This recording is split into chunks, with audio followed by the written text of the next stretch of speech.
पर आप सभी स्टूडेंटों का बहुत बहुत स्वागत है। जैसा कि इंग्लिश ग्रामर टेंस हम पढ़ा रहे थे, हम 5 पार्ट पढ़ा चुके हैं। Present indefinite, present continuous, present perfect और प्रेजेंट परफेक्ट कॉन्टिन्यूअस टेंस, और हम पास्ट में भी पास्ट इंडेफिनिट पढ़ा चुके हैं। तो आज देखते हैं, हमारा अगला है क्लास नंबर 6, जो कि पास्ट कॉन्टिन्यूअस टेंस है। Past continuous tense, past continuous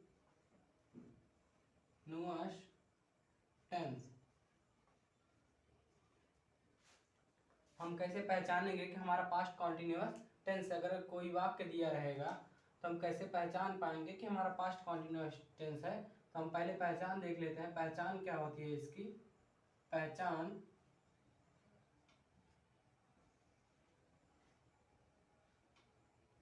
पहचान देखेंगे, इसका पहचान होता है शब्द के अंत में रहा है, रहा था, रही थी,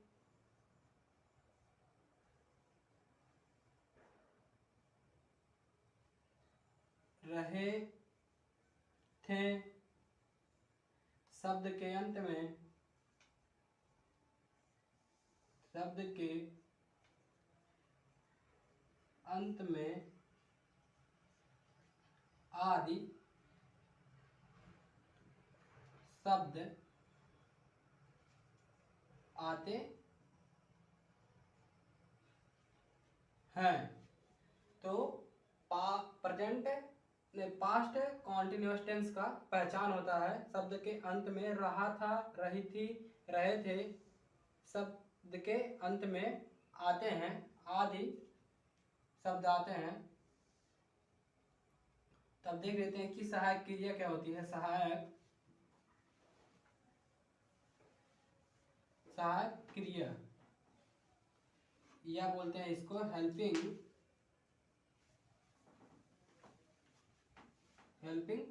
वर्ब। तो हेल्पिंग वर्ब होता है हमारा वाज और वेयर। वाज किसके किसके साथ लगता है? तो वाज एक वचनकर्ता के साथ, एक वचनकर्ता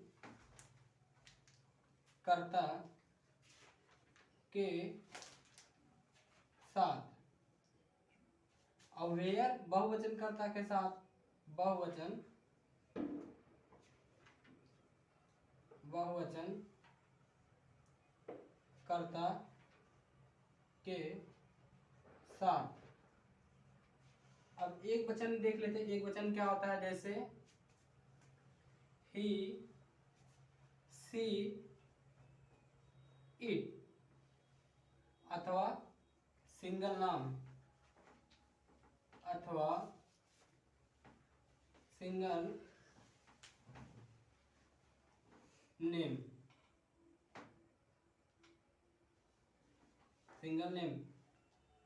और इसमें आई भी आता है। आई के साथ भी वाज लगता है।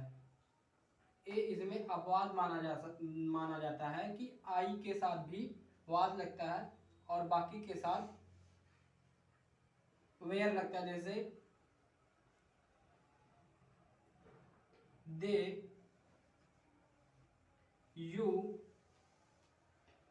वी, अथवा डबल नेम, या उससे अधिक नाम। जैसे ले लेते हैं, जैसे सीता। यदि सीता है तो सिंगल नाम होगा। अगर इसी में जोड़ दे सीता और गीता, तो डबल नाम हो जाएगा या बहुवचन हो जाएगा। यदि केवल सीता रहेगी तो हमारा एक वचन होगा। यदि सीता और गीता दोनों हो जाए तो हमारा बहुवचन हो जाएगा। इसी प्रकार अब देख लेते हैं पास्ट कॉन्टिन्यूअस टेंस का affirmative sentence. Past continuous tense का अफर्मेटिव सेंटेंस, इसे हम मिटा रहे हैं।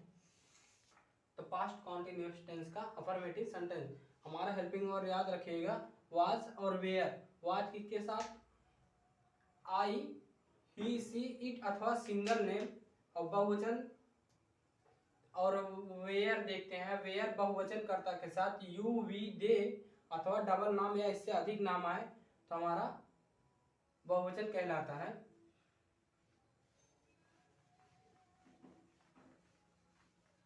आगे देखते हैं अफर्मेटिव सेंटेंस। अफर्मेटिव सेंटेंस क्या होता है? जैसे अफर्मेटिव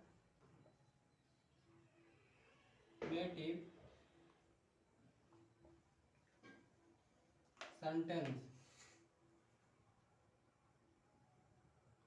इसे बोलते हैं साधारण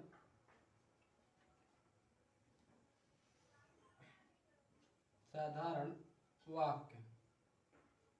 साधारण वाक्य अफर्मेटिव सेंटेंस क्या होता है? इसका पहले फॉर्मूला देख लेते हैं। अफर्मेटिव सेंटेंस का फॉर्मूला, सेंटेंस बनाने का फॉर्मूला, तो हमारा पहले सब्जेक्ट होता है प्लस हेल्पिंग वर्ब होता है प्लस मेन वर्ब होता है। मेन वर्ब का फर्स्ट फॉर्म और इसमें आईएनजी भी लगता है, प्लस ऑब्जेक्ट होता है और प्लस अदर वर्ड,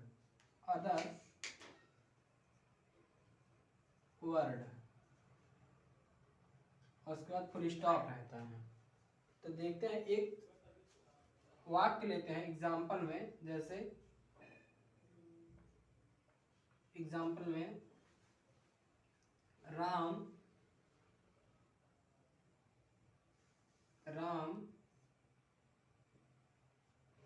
खाना खा रहा था। राम खाना खा रहा था।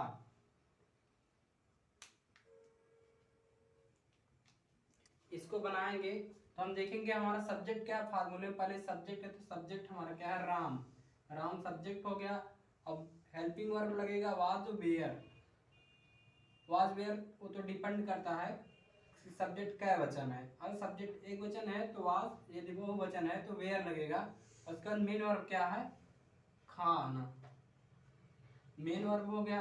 और ऑब्जेक्ट क्या हुआ हमारा? खाना, ऑब्जेक्ट। हम फार्मूले के हिसाब से रखते हैं। तो हमारा पहले सब्जेक्ट, तो सब्जेक्ट राम, उसके बाद हेल्पिंग वर्ब। राम एक वचन है इसलिए राम के साथ वाज लगेगा, राम वाज। फिर खा के इंग्लिश क्या होती है? ईट। तो मेन वर्ब में आईएनजी, तो ईटिंग। और क्या खा रहा है? खाना। तो ऑब्जेक्ट हमारा, ऑब्जेक्ट फूड है, द फूड। ये हमारा सेंटेंस कंप्लीट हुआ। हम दूसरा लेते हैं।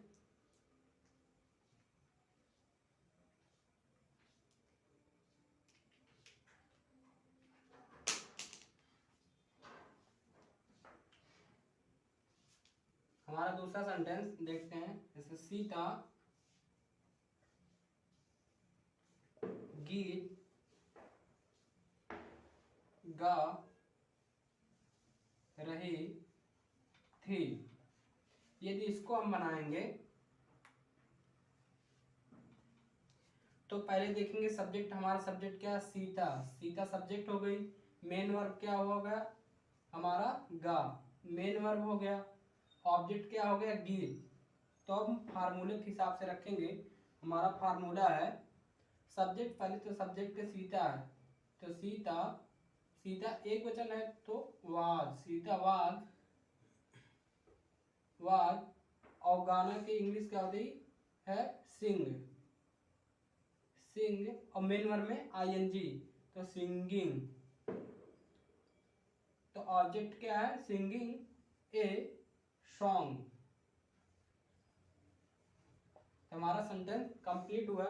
इसी में एक बहुवचन देख लेते हैं। जैसे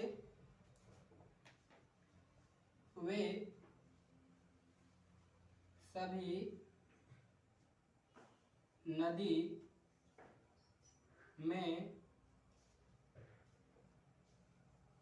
तैर रहे थे। तो हमारा सेंटेंस हुआ। अब इसको हम करेंगे तो हमारा सब्जेक्ट क्या हुआ? वे सभी। और मेन वर्ब क्या होगा, तैर, मेन वर्ब तैर, ऑब्जेक्ट क्या होगा, नदी। तो हम फार्मूले के हिसाब से रखेंगे तो हमारा पहले सब्जेक्ट वे सभी की इंग्लिश दे,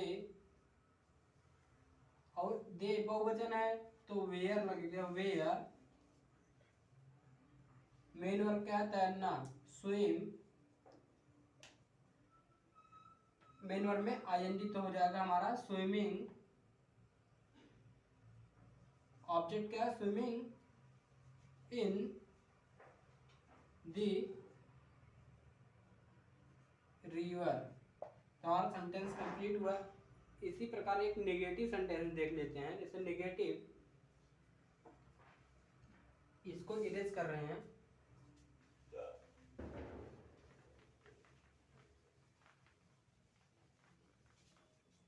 हमारा नेगेटिव सेंटेंस, एक नेगेटिव सेंटेंस देखते हैं। नेगेटिव,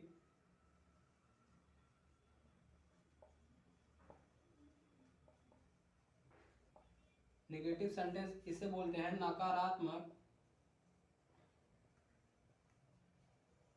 नकारात्मक वाक्य। इसी को बोलते हैं नकारात्मक वाक्य। जैसे देखते हैं, ये सेंटेंस लेते हैं एग्जाम्पल में। सेंटेंस फर्स्ट है, जैसे हम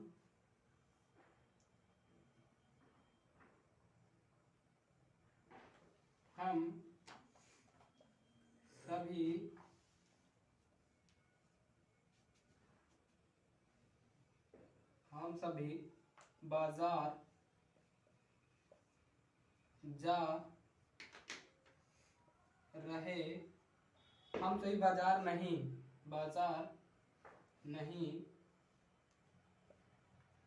नेगेटिव पढ़ रहे हैं इसलिए हम नहीं का प्रयोग करेंगे। हम सभी बाजार नहीं जा रहे थे। तो इसको हम बनाएंगे। इसको बनाने से पहले इसका फॉर्मूला देख लेते हैं। फॉर्मूला, इसका फॉर्मूला क्या होगा, फॉर्मूला तो पहले सब्जेक्ट होता है, subject plus helping verb plus not plus main verb का फर्स्ट फॉर्म, उसमें आईएनजी प्लस ऑब्जेक्ट, उसके बाद फुल स्टॉप। तो इसी के हिसाब से बनाते हैं। पहले हमारा सब्जेक्ट क्या है, वे सभी सब्जेक्ट। और मेन वर्ब क्या है, मेन वर्ब हमारा जा, मेन वर्ब ऑब्जेक्ट क्या है, बाजार। तो हम इसको फार्मूले के हिसाब से रखेंगे। तो हमारा फार्मूला क्या कहता है, पहले सब्जेक्ट क्या होगा, वी मतलब हम सभी। उसके बाद हेल्पिंग वर्ब हमारा सब्जेक्ट का वचन बहुवचन, इसलिए वेयर लगेगा, we were not going to market. ये हमारा सेंटेंस कंप्लीट हुआ। एक दूसरा सेंटेंस लेते हैं। सेंटेंस, मैं मैदान में नहीं खेल रहा था। तो इसको बनाएंगे। तो इस फार्मूले के हिसाब से देखते हैं। पहले हमारा सब्जेक्ट है, तो सब्जेक्ट क्या है, आई या मैं, सब्जेक्ट हो गया। उसके बाद मेन वर्ब क्या है हमारा, खेल। मेन ऑब्जेक्ट क्या है, नदी। तो सब रखेंगे फार्मूले। पहले हमारा सब्जेक्ट आई है, आई हमने बताया, आई के साथ वाज लगता है, आई वाज नॉट प्ले। और इसमें आईएनजी, मेन वर्ब में ING, playing in the field. तो हमारा सेंटेंस कंप्लीट हुआ। तो हम देख लेते हैं इंट्रोगेटिव सेंटेंस। हमारा इंट्रोगेटिव सेंटेंस क्या है,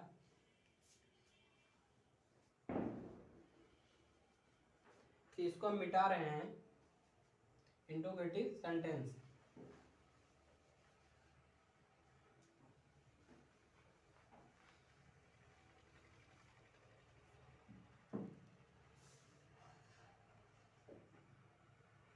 इंट्रोगेटिव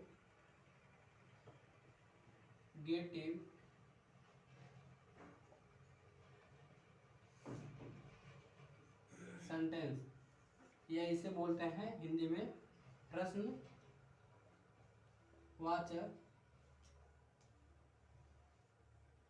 वाक्य। तो इंट्रोगेटिव सेंटेंस हमारा दो प्रकार से का होता है, एक WH टाइप, एक यस या नो टाइप। दोनों का फार्मूला देख लेते हैं अलग अलग।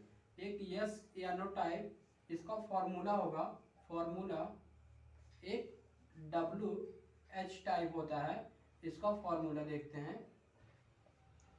इसका फार्मूला होगा पहले helping verb plus subject plus main verb, main verb में ING plus object plus question mark. तो इसका होता है WH टाइप का WH type plus helping verb plus subject plus main verb, main verb में ING plus object plus question mark. तो हम दोनों का अलग अलग एक उदाहरण लेते हैं या एग्जाम्पल कहें तो। एग्जाम्पल यस या नो टाइप का एग्जाम्पल फर्स्ट है, जैसे क्या वह अपना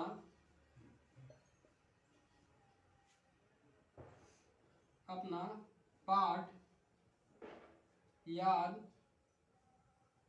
कर रहा था। तो एग्जाम्पल नंबर फर्स्ट जो कि यस या नो टाइप क्वेश्चन है हमारा, तो इसको उस फार्मूले के हिसाब से देखते हैं। तो हमारा पहले हेल्पिंग वर्ब है, हेल्पिंग वर्ब लगाने से पहले सब्जेक्ट को देखते हैं। सब्जेक्ट क्या वचन है, यदि सब्जेक्ट एक वचन है तो वाज लगेगा, यदि बहुवचन है तो वेयर लगेगा। तो हमारा सब्जेक्ट एक वचन है इसलिए वाज लगेगा, वाज। उसके बाद सब्जेक्ट, तो सब्जेक्ट क्या है, ही। मेन वर्ब क्या है, याद करना, मतलब लर्न।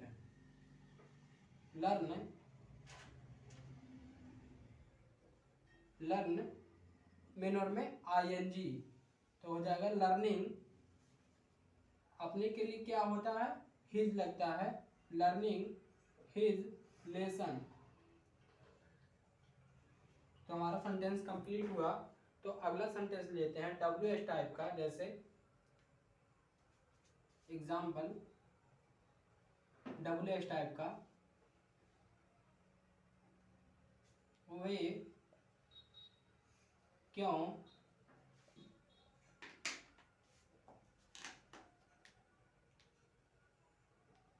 स्कूल जा रहे थे, वे स्कूल क्यों जा रहे थे। तो हमारे WH टाइप वर्ड है, सेंटेंस है। तो WH टाइप के हिसाब से देखते हैं। पहले हमारा WH टाइप वर्ड, तो हमारा WH टाइप क्या है, क्यों। तो इसकी इंग्लिश लिखते हैं वाई। उसके बाद हेल्पिंग वर्ब, हेल्पिंग वर्ब लगाने से पहले सब्जेक्ट देखते हैं। सब्जेक्ट क्या वचन है, तो हमारा बहुवचन है इसलिए वेयर लगेगा, वेयर, वाई वेयर। उसके बाद सब्जेक्ट हमारा क्या है, they, why were they. Main verb क्या है, जाना, मतलब गोइंग।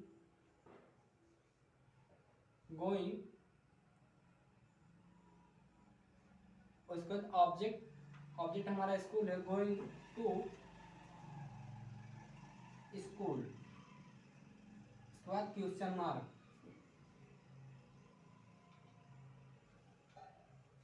तो हमारा इस प्रकार सेंटेंस नंबर 2 भी कंप्लीट हो गया। तो आज हम पास्ट कॉन्टिन्यूअस टेंस समाप्त कर चुके हैं। कल पढ़ेंगे पास्ट परफेक्ट कल पढ़ेंगे पास्ट परफेक्ट टेंस। तो आज हमारा पास्ट कॉन्टिन्यूअस टेंस समाप्त हुआ। कल मिलते हैं नेक्स्ट वीडियो में पास्ट परफेक्ट टेंस। यदि यह टेंस समझ में आया है तो चैनल को सब्सक्राइब करें, लाइक करें, शेयर करना ना भूलें।